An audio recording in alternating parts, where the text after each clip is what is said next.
నా ఉదయపూర్ నమస్కారాలు. నేడు ఈ ప్రెస్ మీట్ పెట్టడం ముఖ్య ఉద్దేశం, రేపు విశాఖపట్నంలో రాష్ట్ర ముఖ్యమంత్రి వైఎస్ జగన్మోహన్ రెడ్డి గారు ఉత్తరాంధ్ర సభ పెట్టబోతున్నారు. మరి ఈ ఉత్తరాంధ్రని గడిచిన 4 సంవత్సరాల 10 మాసాల నుంచి ఏం పీకేమని అడుగుతున్నాను జగన్మోహన్ రెడ్డి. రేపు నువ్వు ఇప్పుడు దాకా 3 రాజధానుల పేరుతో డ్రామాలు ఆడుతూ ఒక రాజధాని లేకుండా ఈ రాష్ట్రాన్ని సర్వనాశనం చేస్తూ ఒక నైవంచుకుని మనం చేస్తున్నారు.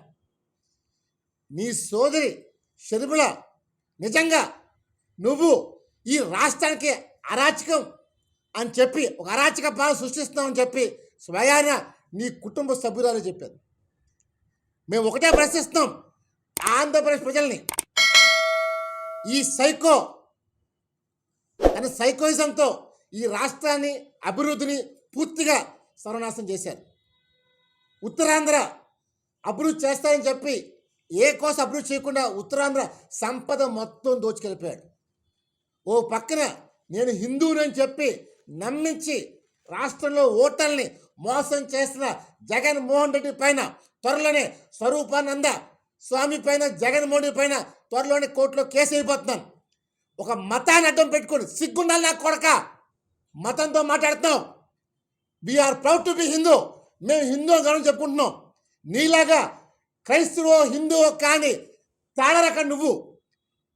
మేము మతాన్ని కించపట్టట్లేదు, ఎవరు మతాన్ని వాళ్ళు గౌరవించుకుంటారు, నేను ఒప్పుకుంటాను. కానీ ఈ ముఖ్యమంత్రి గారు తన మతాన్ని కూడా చెప్పుకోలేని ఒక దౌర్భాగ్యం ముఖ్యమంత్రి. ఇవాళ హిందూ ఓట్ల కోసం స్వరూపన స్వామితో గోదావరిలో స్నానం చేయించి నేను హిందువులు ప్రొజెక్ట్ చేసి హిందూ మనోభావాలు దెబ్బతీసిన దొంగ స్వామి స్వరూపం మనం చేస్తాను. కేవలం తనకి హిందూ అని చెప్పడం కోసం భీములిలో 15 ఎకరాలు భూమి నజరానాగా ఇచ్చారు అతి చౌకదారు. ఈరోజు ఈ ముఖ్యమంత్రి గారు కలెక్టరేట్ తాకట్టు పెడతాడు, రైతు బజార్ తాకట్టు పెడతాడు, ఎంఆర్ఓ తాకట్టు పెడతాడు, పాలిటిక్ తాకట్టు పెడతాడు, అన్నీ తాకట్టు పెడతాడు. కానీ ప్రభుత్వ భూమిని మాత్రం దారాదం చేసేస్తాను ఒక దొంగ స్వామికి. నిజంగా శారదా పీఠం అది పీఠం అని అడుగుతున్నాను, నాకు గుర్తింపు పొంది అడుగుతున్నాను. మన అయోధ్య రామ మందిర్ ప్రతిష్ఠకి ఎందుకు పిల్లలు అడుగుతున్నాను. ఇది ఒక పనికి మాలి పీఠం అమలు చేస్తాను. కేవలం అది వైఎస్ఆర్సీపీ అడ్డా, మనీ ట్రాన్సాక్షన్స్కి సెటిల్మెంట్స్కి అడ్డాగా మారింది. అది ఎవరో 2 ముఖ్యమంత్రులు వచ్చేస్తే అది పీఠం అయిపోదు. నిజంగా నీకు దమ్ముంటే నేను పీఠాలు తీసుకొస్తాను, ఒక కార్యక్రమం పెడతాను, నువ్వు వాళ్ళతో పోటీకి రాగలని అడుగుతున్నాను. నేను ఒకటే చెప్తున్నాను, మీ పని మీరు చేసుకోండి. దయచేసి రాజకీయాల దూరాన్ని ట్రై చేస్తే మాత్రం తెలుగు శక్తి ఊరుకోదు. ఈరోజు జగన్మోహన్ రెడ్డి గారు క్రైస్తవుడు అని చెప్పి తన సోదరి షర్మిల చెప్పింది. ఈ రోజు వరకు దాని గురించి స్పందన లేదు. మాట్లాడితే నాయకులు ఏదో షర్మిలని తిడుతున్నారు. షర్మిల ఏం చేసింది తప్పది. నిజంగా షర్మిల ఆంధ్రప్రదేశ్ కోసం, ప్రజల కోసం, ప్రత్యేక హోదా కోసం పోరాడుతుంది. నీలాగా మాయమాలు చెప్పలే. ఈరోజు నీ కేసులకు భయపడి ఈ రాష్ట్రం తిరిగి తగలపెట్టాం. ముఖ్యంగా ఉత్తరాంధ్ర స్టీల్ ప్లాంట్ తలముఖం. అసలు స్టీల్ ప్లాంట్ లేకపోతే వైజాగ్ లేదు, ఈ ప్రాంతం అభివృద్ధి లేదు. ఒక స్టీల్ ప్లాంట్తో విశాఖ పేరు వచ్చింది. అలాంటి ఏమీ మాట్లాడకుండా డ్రామాలు ఆడుతున్నాం. రేపు ఉత్తరాంధ్రలో వస్తున్నావు కాబట్టి ఏం అభివృద్ధి చేస్తావో చెప్పగలుగుతున్నాను. అండ్ ఇంకొకటి, నువ్వు ఉత్తరాంధ్ర అంటే నాకు బాగా ప్రేమ అంటున్నావు కదా, నీకు దమ్ముంటే ఉత్తరాంధ్రలో పోటీ చేసి దమ్ముని కొంద అడుగుతున్నాను. మాట్లాడితే ఏదో రాయలసీమ సింహం తొక్క తోటకూర అంటావు కదా, ఉత్తరాంధ్రలో ఎక్కడైనా పోటీ చేయగలను అడుగుతాను. ఈరోజు ఆ దమ్ము లేదు కామని మాట్లాడుతున్నావు. నిజంగా రేపు నాతో ముఖాముఖి, రేపు నీ బహిరంగ సభకే నేను వస్తాను, నాతో నువ్వు చర్చకు రాగలవు అడుగుతున్నావు. అరగంట సేపే, నేనేమి దౌర్జన్యాలు చేయం, శాంతియుతంగానే నువ్వు రాగలవు అడుగుతున్నాను, పిలుపు ఇవ్వగలవు అడుగుతున్నాను. నీ పిలుపు కోసం వెయిట్ చేస్తాను. ఈరోజు మీ నాయకులందరూ చీ కొడుతున్నారు, నీ పార్టీ మొత్తం ఖాళీ కాబోతుంది. ఈరోజు ఇది ఏమి చేయలేక నిన్న కాక మొన్న తిరుపతిలో ఒక సమిట్లో 56 నెలలు చేశాను. ప్రజలు దిగిపోతారు. ప్రజలు దిగిపోమని ఈరోజు కాదు, ఎప్పటి నుంచి దిగిపో అటు అంగన్వాడీ టీచర్లు, అమరావతి రైతులు, మహిళలు, యువత మొత్తం అందరూ మాకు ఈ సైకో వద్దు అని చెప్పి అంటున్నారు. కానీ నువ్వే సిగ్గు లేకుండా పదవి పట్టి ఏలాడావు. ఈరోజు నీ టైం అయిపోయింది, ఓడిపోతావు అని నీకు అర్థమైంది. అందువల్ల నేను నాడు చెప్పాను, నేడు చెప్తాను, రేపు చెప్తాను. ఒకే మాట, ఒకే పాట, ఒకే బాట తప్ప నీలాగా మాట తప్పును మడం తెప్పును.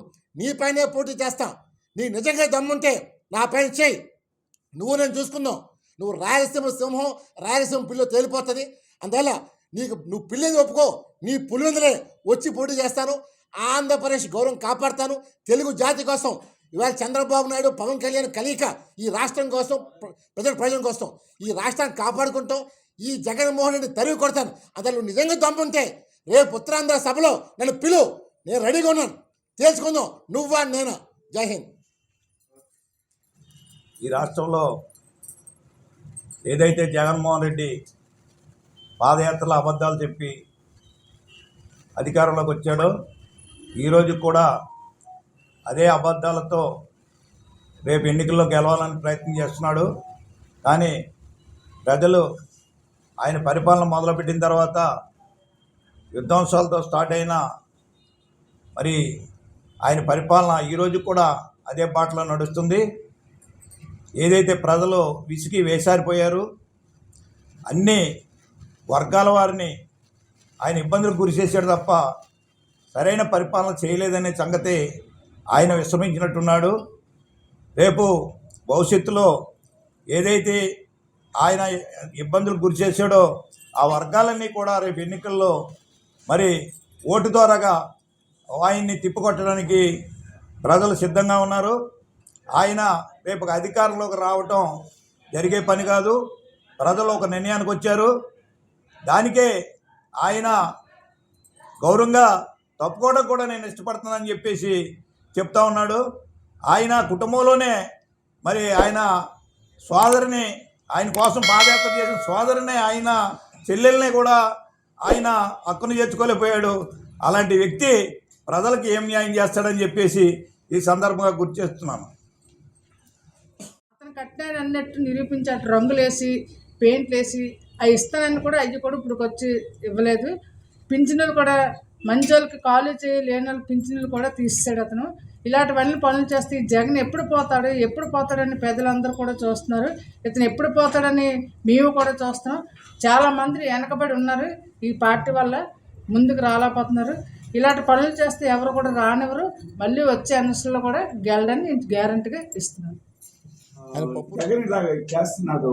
ఎన్నో అక్రమాలు, అన్యాయాలు చేసి ఈరోజు ప్రజల్ని ఎన్నో ఇబ్బందులు గురి చేస్తున్నాడు. ఏ విద్య, వైద్యం అంటాడు, ఇది అంటాడు, ఏది చేయలేదు. ఈరోజు స్టీల్ ప్లాంట్ ఎంప్లాయీస్కి ఈరోజు సంఘీభావం తెలపలేదు. మరి ఏం చేస్తాడండి? ఇలా 4 ఏళ్ళు 5 ఏళ్ళు గడిపేశాడు, ఏమీ చేయడం లేదు. అయినా రోడ్లు అలాగే ఉన్నాయి. అన్ని ప్రజలు ఇబ్బందులు పాటయ్యారు. కాబట్టి నా ఉద్దేశంలో ప్రజలందరూ కూడా ఈరోజు జగన్కి సపోర్ట్ చేయకుండా ఈరోజు టీడీపీకి, జనసేన ఇవన్నీ కూడా వాళ్ళందరూ చంద్రబాబు నాయుడు ఎంతో అనుభవజ్ఞుడైనా తిరిగి ఆయన్నే అధికారంలో తీసుకొస్తారని విశ్వసిస్తున్నాను. ఇక బివి రామ్ గారు అలుపెరుగని పోరాట యోధుడైన ఈరోజు ఆంధ్రప్రదేశ్ మొత్తం మాట్లాడుతున్నారంటే ఎగిన జగన్ గవర్నమెంట్ ఎన్నో ప్రాబ్లమ్స్ సాల్వ్ చేయట్లేదని రామ్ గారు ప్రత్యేకంగా ప్రతి ఒక్కరికి ఛానల్లో చెప్పడం జరుగుతుంది. కాబట్టి దయచేసి ప్రజలందరూ గమనించండి. నెక్స్ట్ ఎలక్షన్లో ఎటువంటి పరిస్థితులు కూడా జగన్ ప్రభుత్వం రాకుండా చూడాలని అందరినీ కూడా కోరుకుంటున్నాను. జై హింద్.